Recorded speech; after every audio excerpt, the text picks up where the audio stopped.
Hello students. आज class +2 unit number 1 electrostatics के lecture number 39 में हमारा टॉपिक है electric potential due to a point charge. जैसा कि प्रीवियस लेक्चर में लेक्चर नंबर 38 में हमने definition of electric potential discuss की थी कि किसी भी इलेक्ट्रिक फील्ड के अंदर एट एनी पॉइंट हम इलेक्ट्रिक पोटेंशियल की वैल्यू कैसे डिफाइन करते हैं कि हम मान लेते हैं कि एक टेस्ट चार्ज है जो हम शिफ्ट कर रहे हैं from infinity to given point, और उस टेस्ट चार्ज को infinity to given point shift करने में जो वर्क डन करना पड़ा अगेंस्ट द इलेक्ट्रिक फोर्स, उस वर्क डन को अगर हम टेस्ट चार्ज के साथ डिवाइड करें तो जो आंसर आएगा that will be the electric potential at the given point. अब यहां पे जो पर्पस है वो है कि जिस इलेक्ट्रिक फील्ड के अंदर हम इलेक्ट्रिक पोटेंशियल की वैल्यू निकालने जा रहे हैं वो इलेक्ट्रिक फील्ड पॉइंट चार्ज के कारण है। उस इलेक्ट्रिक फील्ड की सोर्स एक पॉइंट चार्ज है। तो इस आर्टिकल में हम क्या मान रहे हैं कि एक पॉजिटिव सोर्स चार्ज भी लाइंग एट ओ, ओरिजिन पे लाई कर रहा है, और पी पॉइंट है हमारा पॉइंट ऑफ ऑब्जर्वेशन, और पी पॉइंट का सोर्स चार्ज प्लस क्यू से कितना डिस्टेंस है वो आरपी है, और वो डिस्टेंस हम in terms of position coordinates of O and P निकाल सकते हैं, जैसा कि आप इक्वेशन नंबर 1 में देख रहे हो। अब पी पॉइंट पे electric potential due to point charge Q के कारण कितना होगा, इसको निकालने के लिए हमने क्या माना कि suppose a test charge q naught be shifted from infinity to point P. तो जब हम टेस्ट चार्ज क्यू नॉट को शिफ्ट कर रहे हैं from infinity to point P with constant velocity, तो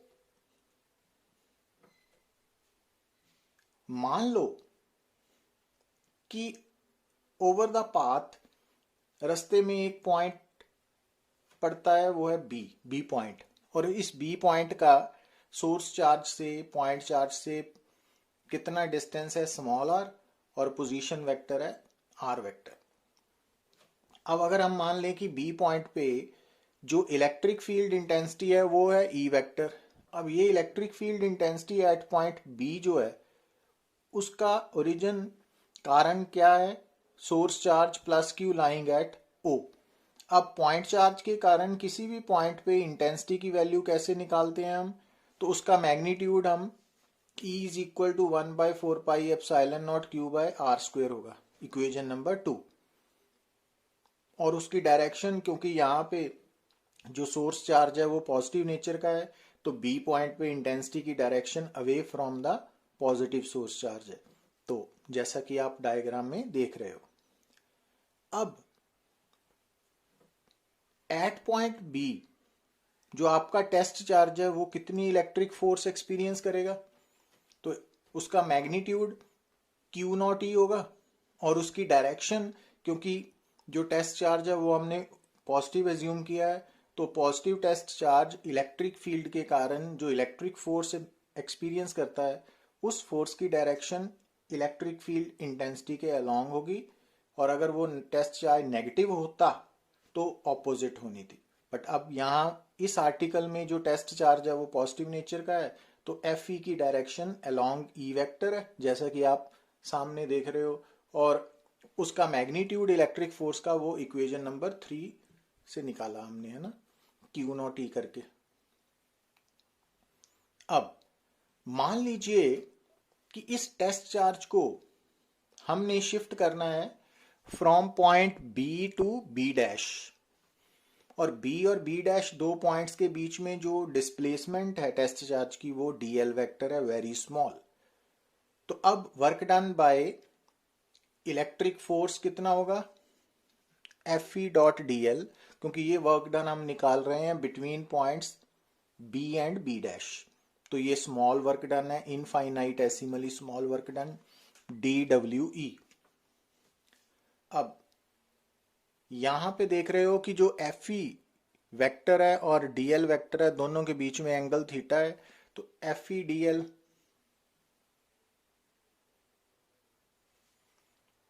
कॉस थीटा बन गया, और यहाँ थीटा क्या है, F E vector and DL में एंगल है। और यहाँ हमने क्या किया, एफ ई की वैल्यू फ्रॉम इक्वेशन नंबर 3 यहाँ इसमें सब्स्टिट्यूट कर दी, तो डी डब्ल्यू ई का फार्मूला इक्वेशन नंबर 4 में कन्वर्ट हो गया। तो इक्वेशन नंबर 3 की वैल्यू इस इक्वेशन में शिफ्ट की, पुट की, तो यहाँ इक्वेशन नंबर 4 ऑब्टेन हो गई हमारे पास। अब जैसा कि आप डायग्राम में देख रहे हो कि जब टेस्ट चार्ज B से B डैश शिफ्ट होगा through small displacement DL vector, तो अब यहां पे आपने एक बात ध्यान में रखनी है कि जब हम ओरिजिन को किसी भी पॉइंट के साथ जोड़ते हैं तो वो आर वेक्टर है, पोजीशन वेक्टर, और जिस डायरेक्शन में पोजीशन वेक्टर की वैल्यू इंक्रीज कर रही है उसको हम रेडियल डायरेक्शन बोलते हैं। तो बी पॉइंट की रेडियल डायरेक्शन किस तरफ है, ओ टू बी, इस तरफ। तो इट मींस जो ई वेक्टर है वो रेडियल डायरेक्शन की तरफ है। तो जो ई वेक्टर की डायरेक्शन है दैट इज रेडियल डायरेक्शन। अब ई वेक्टर की डायरेक्शन रेडियल डायरेक्शन है, तो बी से बी डैश डीएल वेक्टर है, और theta DL vector and E vector के बीच में एंगल है, या F E vector and DL के बीच में एंगल है। अब अगर आप बी डैश से परपेंडिकुलर ड्रॉ करो over radial direction B dash A, तो ये राइट एंगल ट्राइंगल होगी आपके पास, बी ए बी डैश या बी डैश ए बी, ये राइट एंगल ट्राइंगल है। तो इस ट्राइंगल में ये हाइपोटेन्यूज है, ये बेस है, और ये परपेंडिकुलर है। तो इन राइट एंगल ट्राइंगल में कॉस थीटा की वैल्यू क्या होगी, बेस ओवर हाइपोटेन्यूज। तो बेस की वैल्यू ए बी कितना होगा, B B dash cos theta. अब B B dash DL vector का मैग्नीट्यूड है, तो डीएल वेक्टर का मैग्नीट्यूड है डीएल, तो डीएल क्या है, स्मॉल डिस्प्लेसमेंट, तो डीएल स्मॉल डिस्प्लेसमेंट का मैग्नीट्यूड हो गया। तो अब DL cos theta A B की वैल्यू है ना।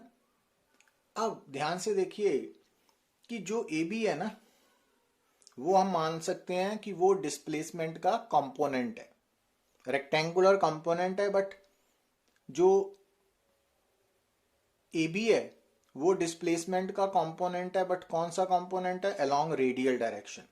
तो उस कंपोनेंट को हम लिख सकते हैं डी आर।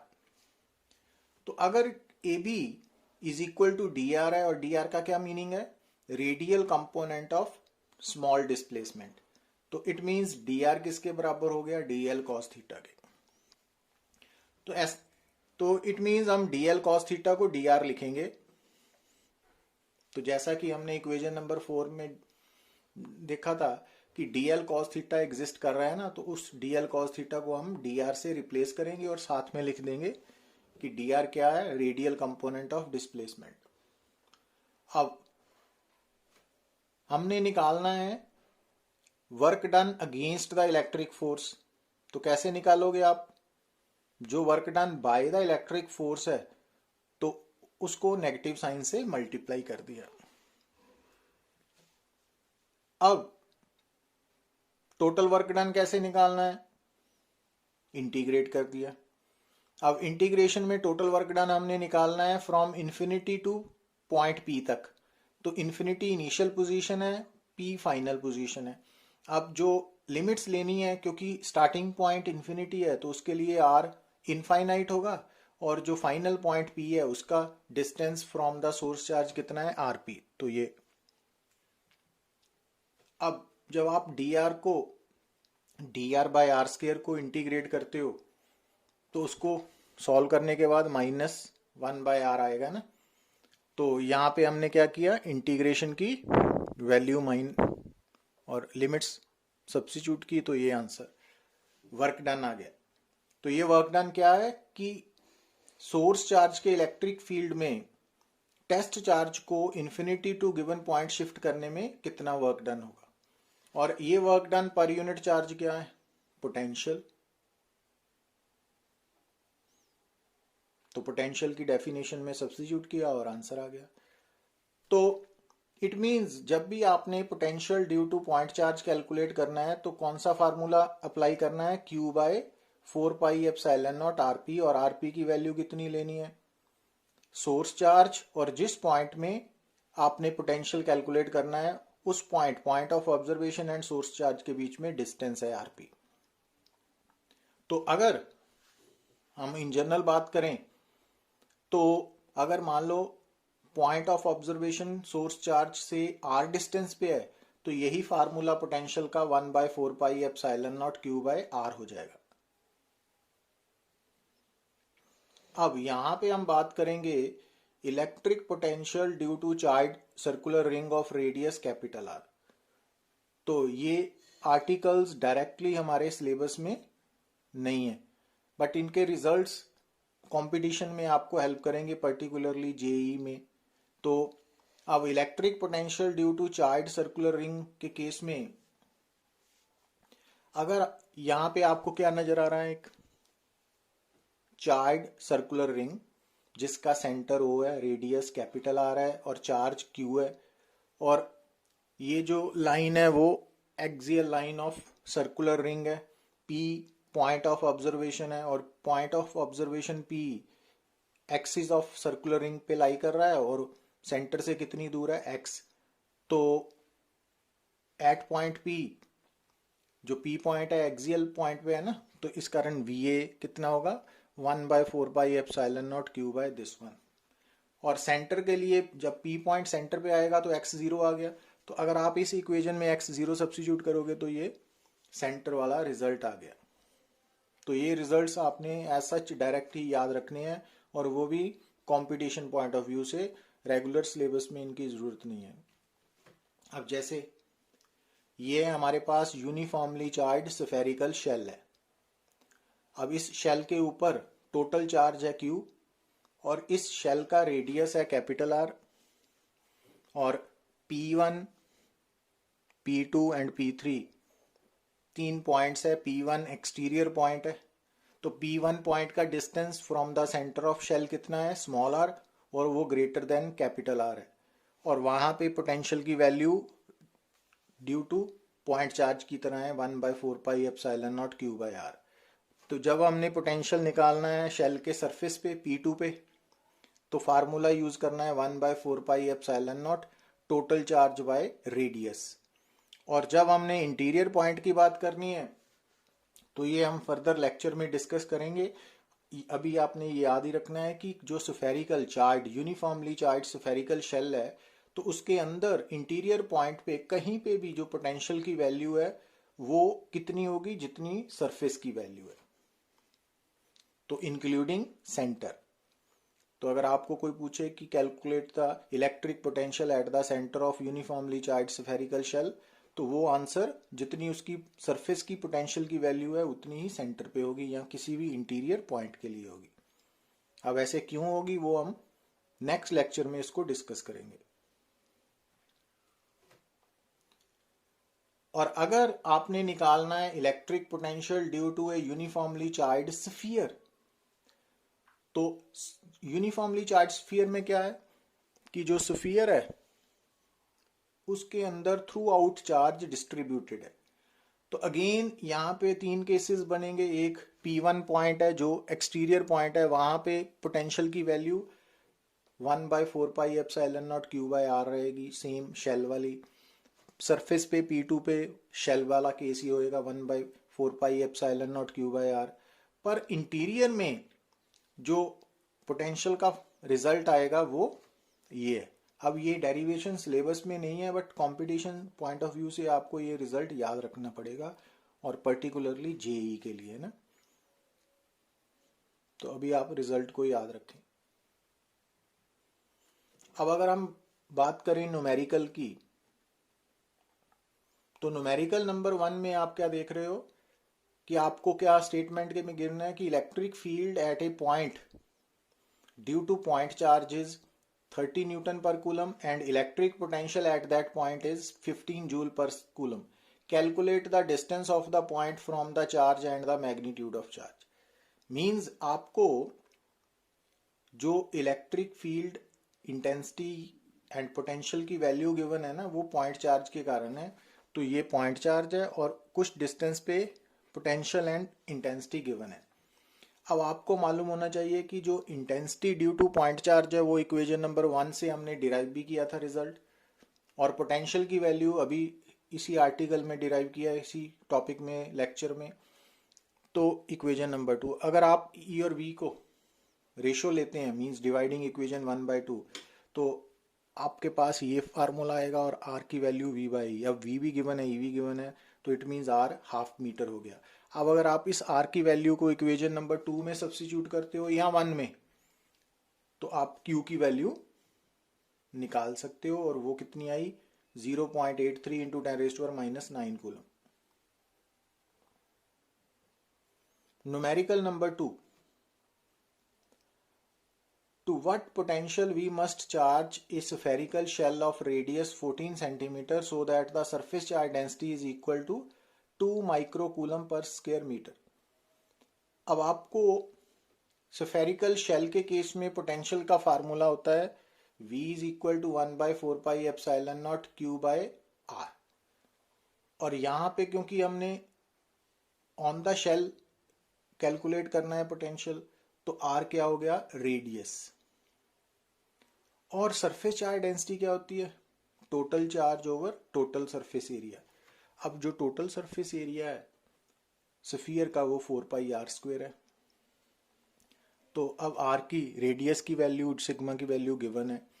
तो अब अगर आप यहाँ क्यू की वैल्यू यहाँ सब्स्टिट्यूट करो इन इक्वेशन नंबर 1 2 से,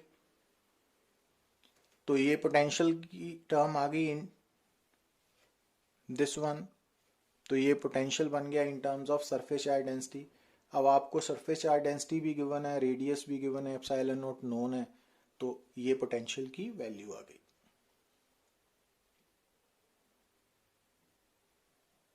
numerical number 3, a charge of 24 microcoulomb is given to a hollow metallic sphere of radius 0.2 meter. Find the potential at the surface of sphere। अब यहाँ पे Q गिवन है 24 microcoulomb, उसको हमने coulomb में convert कर लिया, रेडियस गिवन है, तो अब on the surface formula substitute किया तो ये आंसर आ गया। अब आपने सेकंड पार्ट में क्या निकालना है, potential at A distance of 0.1 centimetre from the centre. अब ध्यान से देखिए कि रेडियस है 0.2 मीटर, और शेल के केस में अगर हमने पोटेंशियल निकालना है at distance 0.1 centimetre from the centre. अब ये डिस्टेंस जो है ना 0.1 सेंटीमीटर, वो रेडियस 0.2 मीटर से कम है, तो सेकंड पार्ट में जो पॉइंट ऑफ ऑब्जर्वेशन है ना वो इंटीरियर पॉइंट है। और जैसा कि हम डिस्कस कर चुके हैं कि स्फेरिकल शेल के केस में उसके अंदर किसी भी पॉइंट पे जो पोटेंशियल की वैल्यू है वो कितनी होगी, जितनी सरफेस। तो अब सरफेस की वैल्यू हमने पार्ट 1 में निकाली हुई है, पोटेंशियल की वैल्यू ऑन द सरफेस, तो इट मींस जो सेकंड पार्ट है उसका आंसर भी सेम रहेगा। Numerical number 4, 27 charged water droplets each with a diameter of 2 millimeter and a charge of 10⁻⁻12 coulomb coalesce to form a single drop। तो हमारे पास कितनी smaller drops हैं, तो हर ड्रॉप का रेडियस निकाल लिया क्योंकि डायामीटर गिवन है 2 मिलीमीटर, चार्ज गिवन है, नंबर ऑफ स्मॉलर ड्रॉप्स भी गिवन है। तो अब एक स्मॉलर ड्रॉप का पोटेंशियल कितना है, 1/4πε0 Q/R। तो अब वैल्यू सब्स्टिट्यूट करके निकाल लिया कि इक्वेशन नंबर ए हमें बता रही है कि एक स्मॉलर ड्रॉप का पोटेंशियल 9 वोल्ट है। अब हमने 27 स्मॉलर ड्रॉप्स को कंबाइन करके सिंगल ड्रॉप बना लिया ना।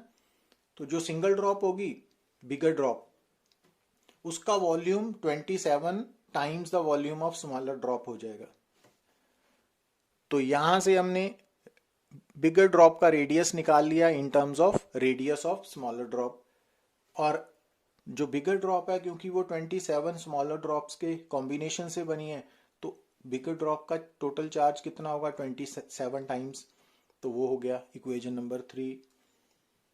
अब जो बिगर ड्रॉप का पोटेंशियल है वो है 1/4πε0 Q/R, इक्वेशन नंबर 4। अब अगर आप इक्वेशन नंबर 4 को इक्वेशन नंबर 1 के साथ डिवाइड करोगे तो ये रिजल्ट आ गया, तो 9 आ गया। अब V स्मॉलर की वैल्यू हमने इक्वेशन नंबर ए में निकाली हुई है 9 वोल्ट, वो सब्स्टिट्यूट करो तो बिगर ड्रॉप का पोटेंशियल 81 वोल्ट आ जाएगा।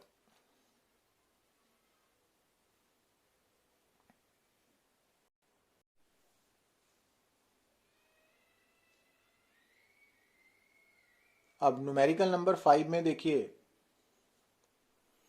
Determine the electric potential at the surface of a gold nucleus, the radius is 6.6 into 10⁻⁻15 metre and the atomic number is Z is equal to 79। अब आपने potential निकालना है at the surface of gold nucleus. अब gold nucleus charged sphere हो गया, तो charged sphere के surface पे पोटेंशियल निकालने का फार्मूला है 1/4πε0 टोटल चार्ज बाय रेडियस। अब रेडियस आपको गिवन है 6.6 into 10⁻⁻15 मीटर, और चार्ज किसी भी न्यूक्लियस के अंदर पॉजिटिव होगा और कितना होगा, Z टाइम्स प्रोटॉन। Z क्या है यहाँ पे, एटॉमिक नंबर। तो ये न्यूक्लियस पे टोटल पॉजिटिव चार्ज आ गया। अब Q और R की वैल्यू सब्स्टिट्यूट करने के बाद आप जब कैलकुलेट करोगे तो Vs की वैल्यू 1.7 into 10⁻7 वोल्ट आ जाएगी। Thank you.